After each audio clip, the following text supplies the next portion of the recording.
Yaz, Zulaine, Magnum, Paragard, Nuvaring, Depo-Provera, Nexplanon. There are so many birth control options out there. And how do you know which one to choose? My name is Lauren Krajewski-Maddie, and today I will be informing on different types of birth control.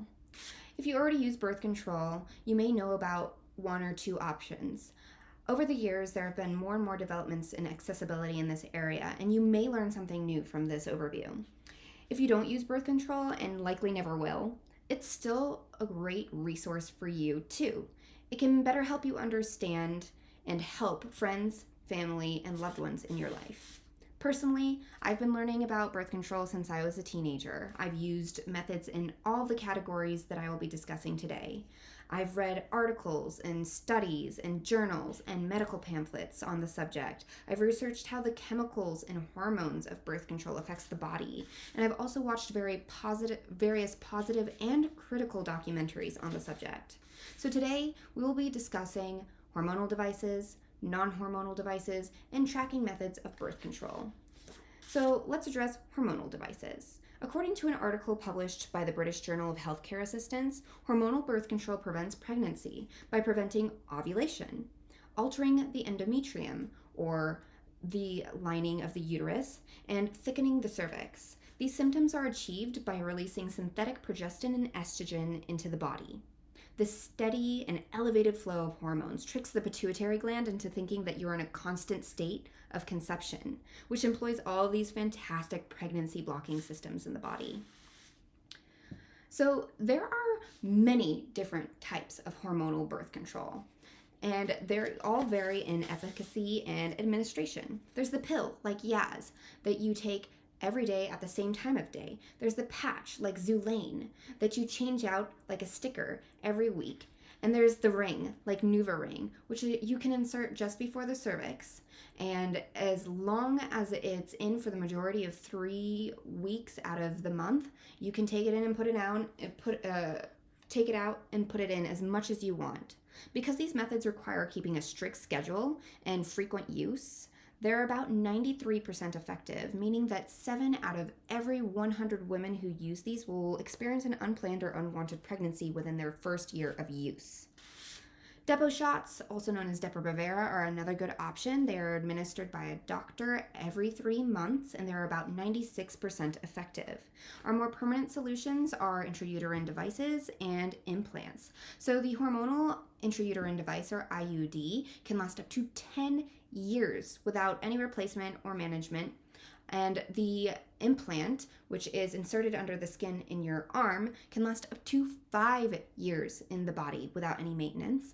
Both of these options, because they are so low maintenance and require so little work, are up to 99% effective if you experience no complications. So now that we've covered some hormonal options of birth control, let's move on to some non-hormonal birth control options. First, we have our copper IUD. The copper IUD, or intrauterine device, is much like our hormonal intrauterine device, but instead of using hormones to prevent pregnancy, it uses copper. A 1993 article written by the Ghana Registered Midwives Association said it best when they explained that the copper IUD emits copper ions to stimulate a foreign body reaction. And this foreign body reaction suppresses sperm, it suppresses ovum transport, and it suppresses fertilization. Copper IUDs are about 99% effective, and what's more, they last up to 12 years without needing to be replaced. Another popular form of non-hormonal birth control, or contraceptives, are barrier methods. As you can see, there are many different types of barrier methods available, and most of them are available over the counter without a doctor's prescription. True to their name, barrier methods function to prevent pregnancy by providing a physical barrier that either blocks or contains sperm. The most popular form of barrier contraception is the male condom. You may have heard of magnums. Due to human error or misuse, the efficacy of condoms in preventing pregnancy is about 85%. And although they may not be the most efficient way to prevent pregnancy, they are more efficient than other methods in preventing sexually transmitted infections and diseases. So now that we've learned about some non-hormonal devices and contraceptives, let's go ahead and move on to tracking methods. About 2 to 3% of women who use contraception use tracking methods to prevent pregnancy. A popular term for them is fertility awareness-based methods. These require no hormones and no devices. A 2021 article published by the European Journal of Contraception and Reproductive Healthcare explains that FABMs are family planning-based methods that are based on a woman's periodic or cyclical fertility. They can be used to achieve or prevent pregnancy and to monitor general health. They're based on 3 fertility signs: basal body temperature, cervical mucus, and cervical position. So this is an example of a chart that one may be using to track their fertility in order to not become pregnant.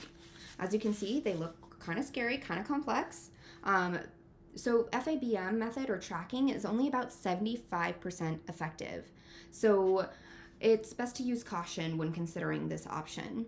This method requires more maintenance and discipline because a temperature must be collected, registered, and tracked every day to get the most accurate and efficient results. So in conclusion, we've covered hormonal devices, non-hormonal devices, and tracking methods of contraception. Yaz, Xulane, Magnum, NuvaRing, Paragard, Depo-Provera, Nexplanon. Knowing more about birth control options facilitates further learning to make better decisions down the line. And having knowledge and options for birth control gives women control for their family planning, life goals, and destiny. As Margaret Sanger, the founder of the birth control movement in the United States and the lifelong advocate for women's reproductive rights, once said, "Birth control is the first important step that a woman must take towards the goal of her freedom.